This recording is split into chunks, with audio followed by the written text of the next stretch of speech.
Invariably இப்போ இருக்கிற business செக்மெண்ட்ல business பண்ணுற ஆண்டர்பிரினர்ல இல்லை எம்எஸ்எம்இ செக்மெண்ட்ல 2 டைப் ஆஃப் பிஸ்னஸ் ஓனர் இருக்க தான் செய்கிறாங்க, இல்லை 2 டைப் ஆஃப் பிஸ்னஸ் இருக்க தான் செய்யுது. எதை பேஸ் பண்ணினா ப்ராஃபிட்டபிலிட்டியை பேஸ் பண்ணி. ஸோ சில கம்பெனி வந்து ப்ராஃபிட்டை ஏர்ன் பண்ணி கேஷ் ஃப்ளோ ஸ்ட்ரென்தன் பண்ணி சக்ஸஸ் ஆகிறாங்க. சில கம்பெனிஸ் வந்து பெயின்ஃபுல்லாக ஒரு இண்டஸ்ட்ரியை விட்டு சக்ஸஸ் ஆக முடியாமல் எக்ஸிட் ஆகிறாங்க.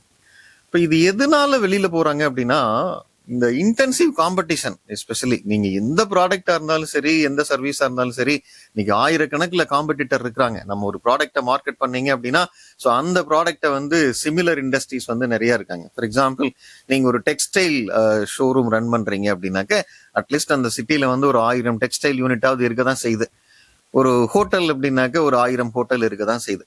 இப்போ ஒரு இந்த காம்படிஷன்ல வந்து யாருனால சக்சஸ் ஆக முடியுது அப்படின்னா, எக்ஸிஸ்டிங் காம்படிட்டர் இருக்கிற மார்க்கெட்ல ஒரு 1000 காம்படிட்டர் அப்படின்னா, ஸோ அந்த 1000 காம்படிட்டரை வின் பண்ணி ஒரு டாப்ல வந்து கஸ்டமரை இம்ப்ரெஸ் பண்ணி இருக்கிற பிசினஸ் பீப்புள் வந்து இண்டஸ்ட்ரியல் ப்ராடக்டா இருந்தாலும் சரி, இல்ல கன்சியூமர் ப்ராடக்டா இருந்தாலும் சரி சக்சஸ் ஆகிறாங்க. அப்போ இதை டிசைட் பண்ற ஃபேக்டர் எது அப்படின்னாக்க, பிசினஸ் ப்ரொடக்டிவிட்டி அப்படிங்கிறது. இப்போ இந்த பிசினஸ் ப்ரொடக்டிவிட்டி அப்படிங்கிறது என்ன அப்படின்னா, 1000 காம்படிட்டர் வந்து ஒரு ப்ராடக்டை மார்க்கெட் பண்ணல, நீங்க அந்த செக்மெண்ட்ல அந்த ப்ராடக்டை வந்து காம்படிட்டர் கம்பேர் பண்ணும்போது பெட்டர் குவாலிட்டியில, லெஸ் பிரைஸ்ல, better efficiency and better service இருந்தது அப்படின்னாக்க, கேரண்டியா என்ன ஆகும் அப்படின்னாக்க, கஸ்டமர் வந்து ஸோ உங்க ப்ராடக்டை உங்க சர்வீஸை ப்ரிஃபர் பண்ணி அது ஒரு மோஸ்ட் ஃபேவர்டு பிராண்ட் ஆகிட்டு வந்து சக்சஸ் அப்படிங்கிறது கேரண்டியா வரும். அப்ப வந்து இந்த ப்ரொடக்டிவிட்டியை, பிசினஸ் ப்ரொடக்டிவிட்டியை டிசைட் பண்றது என்ன அப்படின்ட்டு நமக்கு ஆஸ் அ பிசினஸ் ஓனர் தெரிஞ்சு அதை வந்து நம்ம பிசினஸ்ல இம்ப்ளிமெண்ட் பண்ணும்போது ப்ரொடக்டிவிட்டி இம்ப்ரூவ் ஆகி சக்சஸ் வந்து டெஃபினட்டா வரும்.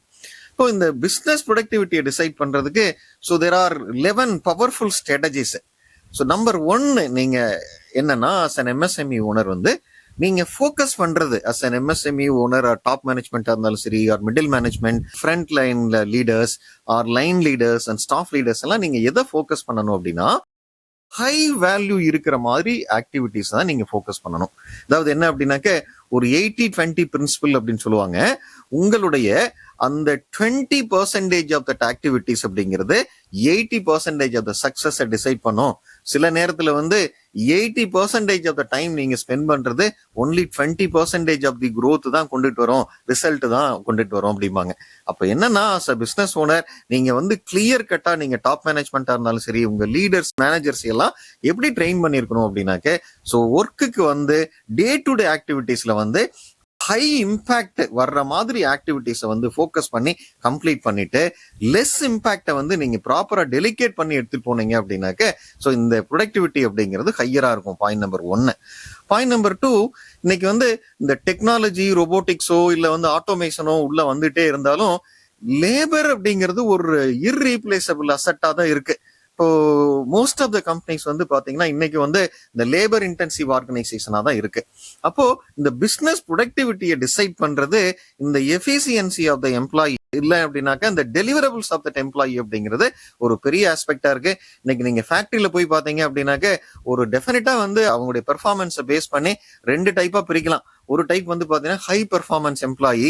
சில எம்ப்ளாயிஸ் வந்து பாத்தீங்க அப்படின்னாக்க அந்த பெர்ஃபார்மன்ஸ் ரொம்ப மீடியோக்கரா இருக்கும்.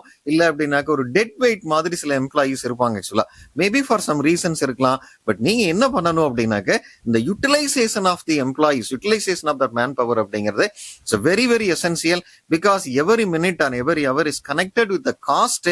We are not running the charity, we are running the business organisation.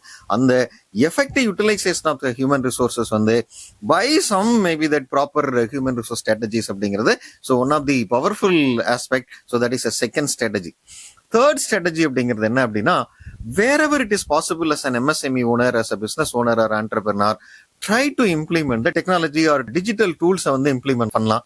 எங்க இருந்து ஸ்டார்ட் பண்ணலாம் அப்படின்னாக்க, ரைட் ஃப்ரம் தி அட்டெண்டன்ஸ் மேனேஜ்மெண்ட்ல வந்து எம்ப்ளாயி உள்ள வரையில நீங்க ஸ்டார்ட் பண்ற பயோமெட்ரிக் சிஸ்டத்துல இருந்து compensation management, even performance appraisal, even recruitment கூட நீங்க you can use that AI. Customer ரிலேஷன்ஸுக்கு வந்து பாத்தீங்க அப்படின்னாக்க ஒரு சிஆர்எம் சாஃப்ட்வேர், இல்ல கஸ்டமர் கம்ப்ளைண்ட்ஸுக்கு வந்து பாத்தீங்கன்னா ஒரு சின்ன ஆப், இல்ல உங்களுடைய அவுட்டோர் மார்க்கெட்டிங் பீப்புளை ட்ராக் பண்றதுக்கான ஆப். ஸோ அந்த மாதிரி வந்து உங்களுடைய கம்பெனியை வந்து கம்ப்ளீட்டா ஒரு டெக்னாலஜி ட்ரிவன் கம்பெனி ஆக்குனீங்க அப்படின்னாக்க பேப்பர் ஒர்க்கும் லெஸ் ஆகும். அதே நேரத்துல என்ன ஆகும் அப்படின்னாக்க காஸ்ட் வந்து பாத்தீங்கன்னா சேவிங்ஸ் ஆகிட்டு ப்ரொடக்டிவிட்டி இம்ப்ரூவ் ஆகும். இப்போ ரீசெண்டா நான் ஒரு ஹாஸ்பிட்டல் போயிருந்தேன். ஒரு என்னோட ஃப்ரெண்டை வந்து கூட்டிட்டு ஒரு ட்ரீட்மெண்ட்காக அங்க போன உடனே வந்து பாத்தீங்கன்னா நம்ம ஃபோன் நம்பர் தான், உங்களுடைய ஃபோன் நம்பர் தான் பேஷண்ட் ஐடி. அந்த பேஷண்ட் ஐடி அந்த நம்பரை யூஸ் பண்ணாங்க அப்படின்னாக்க ரெஜிஸ்டர் ஆகிறது. அந்த எந்த டாக்டர் அப்படிங்கறது வந்து பாத்தீங்க அப்படின்னாக்க அது கனெக்ட் ஆகிறது. அங்கேயே வந்து அந்த நம்பர் கொடுத்துட்றாங்க. ஸோ எந்த செக்மெண்ட்டுக்கு போகணும், எந்த இடத்துல போகணும் அப்படின்னு அங்க வந்து நம்ம ரீச் பண்ணோம் அப்படின்னாக்க ஆல்ரெடி சிஸ்டத்துல வந்து நீங்க என்ட்ரன்ஸ்ல ரெஜிஸ்ட்ரேஷன்ல என்டர் பண்ண டேட்டா அங்க இருக்கு. டாக்டர் வந்து ட்ரீட் பண்ணிட்டு அங்கேயே சிஸ்டத்துல டைப் பண்ணிடுறாரு. நீங்க மெடிக்கல் போனீங்க அப்படின்னாக்கா இல்ல ஒரு பிளட் டெஸ்டோ இல்ல வேற டெஸ்ட்டுக்கு போகல உங்க மொபைல் நம்பர் சொல்லும் போது ஒரு கம்ப்ளீட்டா ஒரு பேப்பர்லெஸ் ஹாஸ்பிட்டலா இருந்தது. ஸோ அதனோட எஃபிஷியன்சி வந்து ட்ரெமெண்டஸா இருந்தது.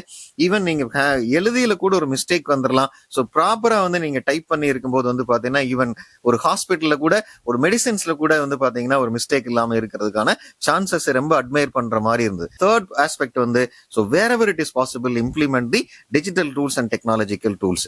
ஃபோர்த் ஒன்னு ரிடக்ஷன் ஆஃப் த வேஸ்டேஜஸ்ங்க. ஆக்சுவலா இப்போ ரீசெண்டா வந்து ஒரு கம்பெனிக்கு வந்து நான் வந்து ஒரு இன்வென்ட்ரி கண்ட்ரோலிங் சிஸ்டத்துக்காக ஒரு கன்சல்டிங் அசைன்மெண்ட் ஒர்க் பண்ணிட்டு இருந்தேன். ஸோ அங்க போயிட்டு அந்த இன்வென்ட்ரி எஃபிஷியன்சிக்கு கம்ப்ளீட்டா வந்து ஒரு ஆட்டோமைஸ் பண்ணணும் அப்படின்னு ஒரு அனலைஸ் பண்ணிட்டு ஏஜிங் அனாலிசிஸ் அப்படிங்கிறது ஒண்ணு இருக்கு. அந்த ஏஜிங் அனாலிசிஸ் ரன் பண்ணி பார்க்கல தான் வந்து பாத்தீங்கன்னா கிட்டத்தட்ட ஒரு 11 கோடிக்கான ஸ்டாக் வந்து பாத்தீங்க அப்படின்னாக்கா அன்யூட்டிலைஸ்டு டெட் ஸ்டாக்ங்க. ஒரு 5 வருஷமா அப்படியே உள்ள இன்வென்ட்ரியில் இருக்கு. அந்த ப்ராடக்ட் அவங்க மேக் பண்றதே இல்ல. அது ஒரு இர்ரிலவெண்டா இருந்தது ஆக்சுவலா. ஸோ அந்த 11 கோடிக்கு இருக்கிறத ஐடென்டிஃபை பண்ணி டிஸ்போஸ் பண்ணையில வந்து பாத்தீங்கன்னா ஸ்பேஸும் ஆகிருச்சு, அவங்களுக்கு கொஞ்சம் அமௌண்ட்டும் உள்ள வந்து ஒர்க்கிங் கேபிட்டல் மேனேஜ்மெண்ட் இம்ப்ரூவ் ஆயிடுச்சு. இப்போ அந்த வேஸ்டேஜஸ் வந்து என்ன சொல்றது ரிமூவ் பண்ணிட்டு இன்எஃபிஷியன்சியை வந்து நீங்க always you have to focus and just remove it. அதுதான் வந்து ப்ரொடக்டிவிட்டி இம்ப்ரூவ் பண்ற ஒரு அனதர் பவர்ஃபுல் ஃபேக்டர் வந்து. நெக்ஸ்ட் வந்து பாத்தீங்க அப்படின்னாக்கா எம்எஸ்எம்இ ஓனர் ஆர் ஆண்டர்பிரனர் நீங்க பாட்டம் லெவல் அண்ட் ஆபரேஷனல் லெவல்ல டாப் லெவல்ல என்ன பண்ணணும் அப்படின்னாக்க ஃபார் ஸ்மால் ரொட்டீன் திங்ஸுக்கு வந்து you have to delegate and you should make them to take decisions. நீங்க வந்து ஒரு சின்ன டெசிஷன்ஸுக்கெல்லாம் எதர் மேனேஜர்ஸ்க்கோ இல்ல டாப் மேனேஜ்மெண்ட்டுக்கோ டிஸ்கஸ் பண்ணி நீங்க அப்ரூவல் பண்ணிட்டு இருந்தீங்கன்னா that will take your so much of time. So always வந்து பாத்தீங்கன்னா ஃபிஃப்த் பவர்ஃபுல் ஸ்ட்ராட்டஜி அப்படிங்கிறது for improving the productivity just you should empower the bottom level to take the decisions. Actually sixth productivity boosting strategy அப்படிங்கிறது இப்போ labour intensive ஆர்கனைசேஷன்ல maybe managers லெவல்ல இருக்கலாம், leaders லெவல்ல இருக்கலாம், otherwise middle level or operator level. இன்னைக்கு வந்து incentive அப்படிங்கிறது அவங்களுடைய ப்ரொடக்டிவிட்டியை பெர்ஃபார்மன்ஸை பூஸ்ட் பண்றதுக்கான ஒரு இம்பார்ட்டன்ட் வேரியபிளா இருக்கு. அப்ப வந்து ஒரு ஆர்கனைசேஷனல் லெவல்ல நீங்க ப்ரொடக்டிவிட்டி இம்ப்ரூவ் பண்ணணும் அப்படின்னாக்க sixth powerful strategy you try to link their productivity with an incentive, right? அப்போ வந்து நீங்க இன்சென்டிவ் சிஸ்டத்தோட ப்ரொடக்டிவிட்டி இம்ப்ரூவ் பண்றதுக்கான ஒரு ஸ்கோப் ஒரு சிஸ்டத்தை கிரியேட் பண்ணீங்கன்னா every employees and every team என்ன பண்ணுவாங்க அப்படின்னாக்க they will try to that improve there performance. For example ரீசெண்டா நான் கன்சல்டிங் கம்பெனில வந்து பாத்தீங்க அப்படின்னாக்க லாஸ்ட் வீக் ஒரு பெர்ஃபார்மன்ஸ் மீட்டிங் வச்சிருந்தாங்க. அதுல வந்து ஒரு 5 எம்ப்ளாயி அவார்ட் பண்ணாங்க. மோஸ்ட் கமிட்டட் எம்ப்ளாயி அப்படிங்கிற ஒரு அவார்டு கொடுத்தாங்க. ஸோ எதுக்கு அந்த அவார்டு அப்படின்னு கேட்டா, சார் லாஸ்ட் மந்த்ல எந்த லீவுமே எடுக்காம எந்த பெர்மிஷனுமே எடுக்காம இந்த 5 பேர் இருக்காங்க அப்படின்னாங்க. இப்போ நான் அந்த ஹெச்ஆர் மேனேஜர்கிட்ட கேட்டேன், இல்ல இது எவ்வளவு நாள் ஆகுது இந்த சிஸ்டம் இம்ப்ளிமெண்ட் பண்ணி அப்படின்னா, சார் ஒரு 6 months ஆச்சு. இந்த சிஸ்டம் வந்து இம்ப்ளிமெண்ட் பண்ணையில வந்து பாத்தீங்கன்னா ஆட்டோமேட்டிக்கா வந்து அந்த எம்ப்ளாயி ஆப்சென்டிசமே ரெடியூஸ் ஆகுது, எங்களுடைய ப்ரொடக்டிவிட்டி இம்ப்ரூவ் ஆகுது அப்படின்னு சொல்றாங்க. ஸோ அது மாதிரி ஈவன் ஒவ்வொரு இண்டிவிஜுவலுக்குமே ஒவ்வொரு டீமுக்குமே வந்து பாத்தீங்க அப்படின்னாக்க அவங்களுடைய ப்ரொடக்டிவிட்டி பேஸ் பண்ணி இன்சென்டிவ் சிஸ்டம் லிங்க் பண்ணீங்க அப்படின்னாக்க ஒவ்வொரு லெவல்லையுமே என்ன ஆகும் அப்படின்னா ப்ரொடக்டிவிட்டி இம்ப்ரூவ் ஆயிரும். தென் செவன்த் ஃபேக்டர் வந்து பாத்தீங்கன்னா இந்த கம்யூனிகேஷன் அப்படிங்கிறது இட்ஸ் வெரி வெரி இம்பார்ட்டன்ட். ஆக்சுவலா ஒன் ஆஃப் மை கன்சல்டிங் கம்பெனில வந்து மார்னிங் வந்து காஃபி டேபிள் மீட்டிங் அப்படின்னு வச்சிருக்காங்க. காஃபி டேபிள் மீட்டிங் அப்படின்னா உள்ள ஒர்க் பிளேஸ் வந்த உடனே வந்து ஒரு சின்ன பிரேயர் இருக்கும். பிரேயர் முடிஞ்ச பின்னாடி ஒரு டிபார்ட்மெண்ட்ல இருக்கிற அத்தனை பேரும் ஒரு இடத்துல கேதர் பண்ணி ஸோ இன்னைக்கு வந்து என்ன டாஸ்க்கு, ஸோ மார்னிங்ல இருந்து ஈவினிங் வந்து என்னென்ன டாஸ்க் அப்படின்னு ஒரு குயிக் மீட்டிங்கா வந்து டிஸ்கஸ் பண்ணிட்டு ஒரு கிளாரிட்டியோட போயிட்டு ஒர்க் ஸ்டார்ட் பண்றாங்க. அப்ப இது என்ன ஆகும் அப்படின்னா அந்த காஃபி டேபிள் குயிக் மீட்டிங்ல வந்து அந்த டேவனுடைய டாஸ்க்குக்கும் ஒரு கிளாரிட்டி இருக்கு. அதே நேரத்துல அந்த டாஸ்க் எக்ஸிக்யூட் பண்றதுக்கு என்ன ரிசோர்சஸ் வேணும்னு அங்கேயே டிசைட் பண்ணிடுறாங்க. தென் மோஸ்ட் அர்ஜென்ட் இம்பார்ட்டன்ட் டாஸ்கையும் அங்கேயே டிசைட் பண்ணிடுறதுனால ஸோ அந்த கம்யூனிகேஷன் வந்து so what needs to be done, வேற ஏதாவது கம்ப்ளைண்ட்ஸ் இருந்ததுனால அதை டிசைட் பண்ணிடுறாங்க. அங்கேயே டிஸ்கஸ் பண்ணி ஒரு எஃபெக்டிவான டெசிஷன் எடுக்கிறதுனால அந்த ஆர்கனைசேஷனும் டீமும் ஒரு ஸ்மூத் ஃப்ளோ ஆகுறதுக்கு வந்து ஒரு பெர்ஃபெக்டா இருக்கிறது பார்த்தேன். 8th powerful strategy as an entrepreneur, as an MSME owner வந்து நீங்க உங்க மைண்ட் செட்டை டூயர் மைண்ட் செட்ல இருந்து ஒரு ஆப்டிமைசர் மைண்ட் செட்டா நீங்க மைண்ட் செட்டை ஷிஃப்ட் பண்ணணும். உங்க ரோலையுமே வந்து பாத்தீங்கன்னா அந்த ஆப்ரேஷனல் ஆக்டிவிட்டியில டே டு டே ஆக்டிவிட்டிஸ்ல போய் நீங்க இன்வால்வ் பண்ணி ஒர்க் பண்ணிட்டு இருக்காம you should make the people to work right, getting things done through other people அப்படிம்பாங்க. ஆக்சுவலா we hire people and team எல்லாம் பில்ட் பண்ணி அவங்களுக்கு எக்ஸ்பிளைன் பண்ணி ஸோ அவங்க வந்து அந்த ஆக்டிவிட்டிஸை வந்து எக்ஸிக்யூட் பண்றதுக்கான ஒரு ஆப்டிமைசர் ரோல் மாதிரி நீங்க உங்க ரோலை கன்வெர்ட் பண்ண முடிஞ்சது அப்படின்னாக்க அந்த growth ப்ராஸ்பெக்டிவ் அண்ட் ப்ரொடக்டிவிட்டி அப்படிங்கிறது ரொம்ப அதிக லெவல்ல இருக்கும். தென் 9th ஸ்ட்ராட்டஜி அப்படிங்கிறது என்ன அப்படின்னா இந்த பெர்ஃபார்மன்ஸை இம்ப்ரூவ் பண்றதுக்கு you should create a performance dashboards. Performance dashboards அப்படின்னா அது ஒரு கீ பெர்ஃபார்மன்ஸ் இண்டிகேட்டரா இருக்கலாம், இல்ல வந்து பாத்தீங்க அப்படின்னாக்கா அது டெய்லி டார்கெட்டை மெஷர் பண்ற மாதிரி இருக்கலாம், வீக்லி டார்கெட்டை மெஷர் பண்ற மாதிரி இருக்கலாம். ஈவன் ஒரு HR டிபார்ட்மெண்ட் இருந்ததுன்னா அவங்களுக்கு வந்து பாத்தீங்கன்னா ஒரு target relating to the retention strategies, இல்ல ரிட்டென்ஷன் எவ்வளவு percentage of the employee retention வந்து அவங்களுக்கு ஒரு டேஷ்போர்டா இருக்கலாம், இல்ல ஆப்சன்டிசம் வந்து ஒரு டேஷ்போர்டா இருக்கலாம், இல்ல வந்து பாத்தீங்கன்னா நம்பர் ஆஃப் பெர்மிஷன்ஸ் ஒரு டேஷ்போர்டா இருக்கலாம். அதே மாதிரி மார்க்கெட்டிங் பீப்புளுக்கு வந்து பாத்தீங்கன்னா number of unit sold in that month வந்து ஒரு டேஷ்போர்டா இருக்கலாம். ப்ரொடக்ஷன் டிபார்ட்மெண்ட்ல வந்து நம்பர் ஆஃப் ப்ராடக்ட் வந்து மேட் ஆக்சுவலி ஸோ அது வந்து ஒரு டேஷ்போர்டா இருக்கலாம். கஸ்டமர் கம்ப்ளைண்ட்ல வந்து நம்பர் ஆஃப் கஸ்டமர்ஸ் வந்து சக்சஸ்ஃபுல்லா வந்து சால்வ் பண்ணது இருக்கலாம். ஸோ இந்த மாதிரி வந்து நீங்க வந்து ஒரு பவர்ஃபுல் பெர்ஃபார்மன்ஸ் டேஷ்போர்ட்ஸை கிரியேட் பண்ணும்போது வந்து பாத்தீங்க அப்படின்னா அதை வந்து ஒவ்வொருத்தருமே ஒரு மெஷரபிள் பேராமீட்டருக்கு வந்துருவாங்க. நீங்க எதை மெஷர் பண்றமோ அது வந்து டெலிவரபிளா கன்வெர்ட் ஆகும். தென் 10th இம்பார்ட்டன்ட் பாயிண்ட் என்ன அப்படின்னா இந்த ப்ரொடக்டிவிட்டி பூஸ்ட் பண்றதுக்கு நீங்க ஒரு ஆர்கனைசேஷன் ஃபுல்லா நீங்க என்ன பண்ணணும் அப்படின்னா அங்க இருக்கிற டீம் அண்ட் எம்ப்ளாயை வந்து அந்த இம்ப்ரூவ்மெண்ட்டுக்கும் இன்னோவேஷனுக்கும் அவங்கள வந்து என்ன பண்ணணும் அப்படின்னாக்க நீங்க மோட்டிவேட் பண்ணணும்.